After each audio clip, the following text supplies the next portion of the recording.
여러분, 성공적인 투자의 비밀이 뭘까요? 복잡한 차트와 어려운 경제 용어 속에 숨어 있을까요? 사실은 그 답은 우리 마음속에 있을지도 모릅니다. 오늘은 바로 그 투자의 심리학에 대한 이야기를 좀 해볼까 합니다. 이야기를 시작하기 전에 이 문장 한번 보시죠. 위대한 역사가 사마천이 남긴 말입니다. 이게 무슨 뜻일까요? 바로 돈이라는 게 우리 심리에 얼마나 깊숙이 파고드는지 예나 지금이나 그 본질은 변함이 없다는 걸 보여주는 거죠. 자, 그래서 첫 번째 원칙입니다. 바로 투자는 90%가 심리 게임이라는 거. 아니, 숫자가 아니라 심리라니 이게 무슨 소리일까요? 왜 그 수많은 투자 대가들이 기술적 분석보다 사람 마음을 읽는 게 더 중요하다고 했을까요? 지금부터 그 이유를 알려드릴게요. 워렌 버핏이 이런 얘기를 했어요. 1962년에 제일 잘 팔린 초코바가 뭔지 아세요? 스니커즈요. 그럼 지금은요?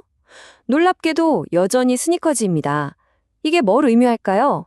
복잡한 경제를 예측하려고 머리 싸매는 것보다 사람들이 왜 계속 스니커즈를 사 먹는지, 이 변하지 않는 본성을 이해하는 게 투자의 진짜 핵심이라는 거죠.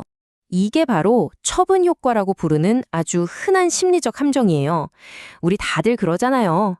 조금 오른 주식은 더 떨어지기 전에 얼른 팔아야지 하고 팔아버리고 손실난 주식은 에이, 언젠간 오르겠지 하면서 그냥 꽉 붙들고 있죠. 실제로 유시 버클리 연구를 보니까 투자자들이 손해본 주식은 고작 10%만 팔았대요. 왜? 손실을 내 눈으로 확인하는 그 고통이 싫은 거예요. 자, 이 표를 한번 보세요. 왼쪽이랑 오른쪽, 여러분은 어느 쪽에 더 가까우신가요? 감정은 우리를 시장의 노예로 만들어요.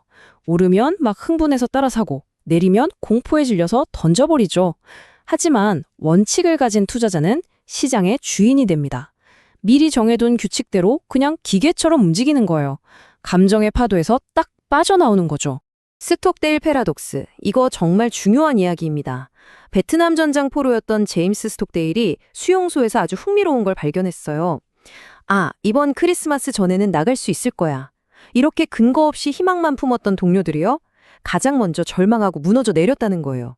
진짜 살아남은 사람들은 지금 상황은 정말 최악이야. 하지만 는 반드시 이겨내고 나갈 거야. 라고 믿었던 사람들이었죠. 이게 바로 투자에 필요한 마음가짐입니다. 막연한 희망이 아니라 냉혹한 현실을 똑바로 보면서도 끝까지 버텨낼 거라는 그 굳건한 믿음. 그거죠. 자, 그럼 이런 심리적인 원칙들을 알았다고 해서 끝이 아니겠죠? 이걸 어떻게 실제 투자에 써먹을 수 있는 구체적인 규칙으로 만들 수 있을까요? 바로 두 번째 원칙에서 그 방법을 알아보겠습니다. 성공하는 투자자는요, 폭풍우가 몰아치기 전에 등대를 세웁니다. 그 등대가 바로 이 투자 전 체크리스트예요. 얼마에 팔 건지, 손실은 어디서 끊을 건지, 얼마나 살 건지. 이걸 미리 아주 냉정할 때 정해두는 거예요. 그럼 시장이 미친 듯이 요동칠 때 감정이 여러분을 집어삼키기 전에 이 기계적인 원칙이 여러분을 구해줄 겁니다. 근데 왜 하필 15%일까요? 이게 그냥 나온 숫자가 아니에요. 한 연구를 보니까 우리나라 부자들은 평균적으로 마이너스 15%가 딱 되면 뒤도 안 돌아보고 손절매를 한대요. 이게 뭘까요? 바로 이성을 잃기 시작하는 감정의 임계점인 셈이죠. 그분들은 경험으로 아는 거예요. 이 선을 넘어가면 합리적인 판단은 끝이다. 그때부터는 그냥 기도만 하게 된다는 걸요. 자, 이제 세 번째 원칙인데요. 이건 좀 놀라실 수도 있어요. 하지만 정말 중요합니다. 바로 여러분의 몸 상태가 여러분의 투자를 지배한다는 사실입니다. 어떤 암호화폐 트레이딩 봇의 비밀 전략이 뭔지 아세요? 놀랍도록 간단해요. 새벽 2시에 사고 아침 9시에 판다. 끝! 왜 그럴까요? 생각해보세요. 새벽 2시는 우리가 가장 피곤하고 충동적이고 비합리적인 판단을 내릴 때예요. 그때 공포에 질려서 막 던지는 매물들을 봇이 조용히 줍는 거죠. 그리고 모두가 상쾌한 정신으로 희망에 부풀어 시장에 참여하는 아침 9시에 유유히 파는 겁니다. 이거야말로 시장이 결국 우리 몸의 리듬에 따라 움직인다는 아주 강력한 증거 아닐까요? 이 그래프는 정말 좀 충격적입니다. 프린스턴 대학 연구진이 판사들의 판결을 한번 쭉 따라가 봤어요. 그랬더니 식사를 막 마친 직후에는 우호적인 판결, 그러니까 가석방 같은 걸 해줄 확률이 무려 65%에 달했어요. 그런데 점심시간이 다가오면서 배가 고파지니까 그 비율이 0%로 수징닥하합니다. 0%요. 누군가의 인생을 좌우하는 판결마저 판사의 혈당 수치에 따라 달라진다는 거예요. 하물며 우리 돈이 걸린 투자 결정은 어떻겠어요? 이 말이 딱이죠. 정의란 판사가 아침으로 뭘 먹었느냐다. 우리가 아무리 이성적이라고 스스로를 빚어도 우리의 몸 상태와 정신은 절대 분리될 수 없다는 겁니다. 오히려 직접적인 영향을 받죠. 그러니까 최상의 컨디션을 유지하는 것. 이게 바로 현명한 투자 결정을 내리는 가장 기본 중의 기본이라고 할 수 있겠습니다. 자, 네 번째 원칙입니다. 심리적 함정을 피하는 것만큼이나 중요한 게 바로 계획을 세우는 거예요. 여러분, 돈의 액수보다 훨씬 중요한 게 돈을 어떻게 다룰지에 대한 계획입니다. 계획이 없으면요, 100억 원이 있어도 그저 불안의 덩어리일 뿐이에요. 하지만 계획이 있다면 1000만 원으로도 부의 단단한 초석을 다질 수 있습니다.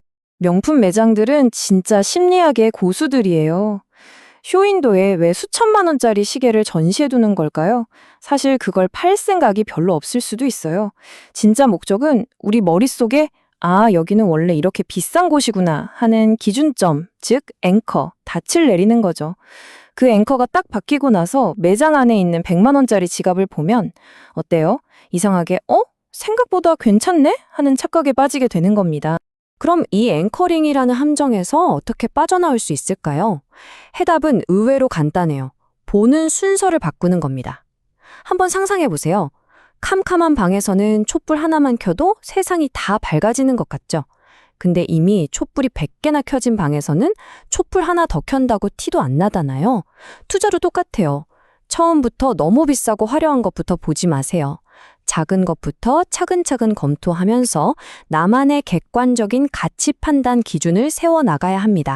자, 이제 마지막 5번째 원칙입니다. 어쩌면 가장 중요한 원칙일 수도 있겠네요.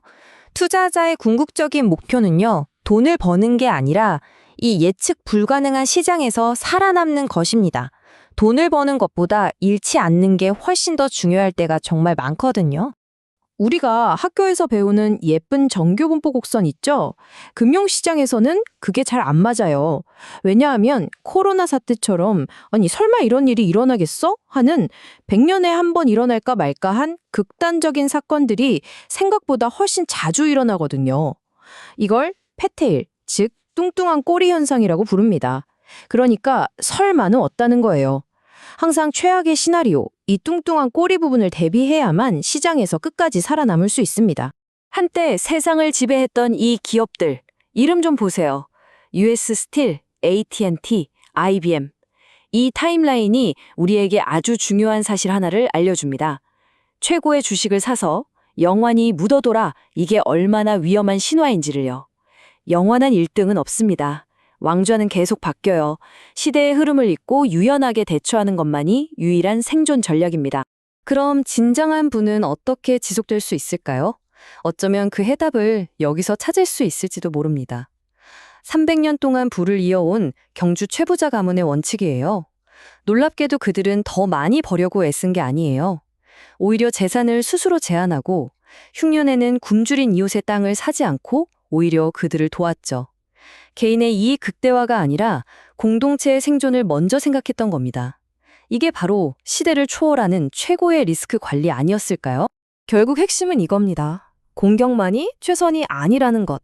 때로는 내 돈을 잃지 않고 지키는 것, 그 자체가 가장 공격적인 투자 전략이 될 수 있다는 사실입니다.